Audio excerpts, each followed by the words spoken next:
The world's gone crazy and it might be past the point of no return.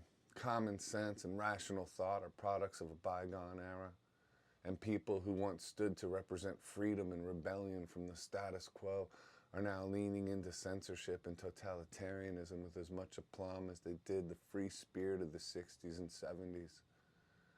If I zoom out and make it an impersonal movie I'm watching from afar and detached, it becomes a fascinating study of human behavior and how the power of fear can allow people or force people to change their principles, or at least it appears that way.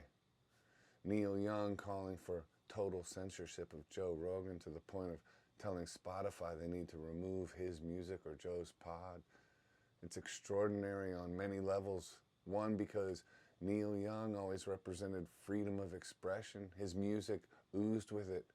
His ability to go into various forms of rock and folk and even electronic experimentations was really second to nobody.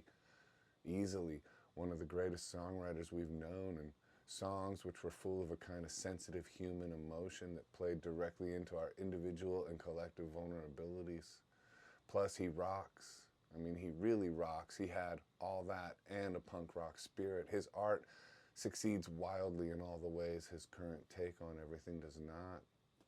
Publicly calling out for total censorship of Joe Rogan, who is the biggest voice in media and in no way extreme. That fact is exemplified by the fact that he's as big as he is, sitting on a fence, speaking from various perspectives, claiming no expertise, and at the same time facilitating very open and illuminating conversations about a wide range of things. Joe, before ivermectin, was middle of the road. His success, having 10 times the audience of mainstream shows, proves that. He got there by open-ended 3-hour conversations, which are unedited and free form. The fact that he is as big as he is a result of the value contained in these conversations. So many of us have been turned on to new minds, new perspectives, new ways of seeing the world through the guests he has on.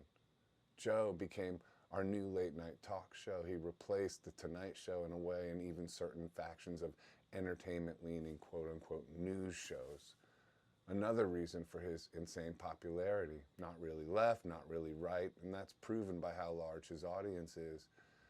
Even though actually fringe news stations will accuse him of being extreme or alt-right, which is insane if you listen to him or analyze how popular his program is. Nothing adds up. You expect certain people to get mad at the shifting dynamics of cultural change. You expect certain people to shut down mind-expanding debate and critical thinking. You expect certain people to puppet the message of major corporations, corrupt government institutions, and notoriously criminal big pharma. You just don't expect those people to be Neil Young. To disagree is one thing. To talk about opposing views and debate is one thing. To shut down free speech, to censor, to only allow one side of a conversation to exist and label the other side as murderously dangerous, even as the data comes out telling a very different story. To censor, to shut down, to cancel, to have no tolerance. These are the cornerstones of tyranny. And for the guy who wrote Keep On Rocking in the Free World to become a puppet for tyranny is like the ultimate symbol of what we are living through. And the program receiving his attack also happens to be meaningful for several reasons, because it's a show that collectively has embraced more than any other, has been embraced. The numbers say that loudly, and it's a show that encourages free thought, critical thinking, health, and fun. It's not extreme in any way, shape, or form, obviously. If it were, it wouldn't appeal so widely. Neil Young wants it shut down because Joe relayed his experience, because Joe, along with so many of us, have a different opinion than the one promoted by big pharma, mainstream media, and the government. They try to label with intense emotion anyone with a different perspective as dangerous, murderous even. And the latest is anti-Semitic. How they have arrived there, I have no idea, but that's the latest weapon in the battle for human consciousness. I doubt Joe wants this war. I think he just wants to do comedy with his friends and have an amazing podcast. But now He's in the center of the battle for free thought and critical thinking.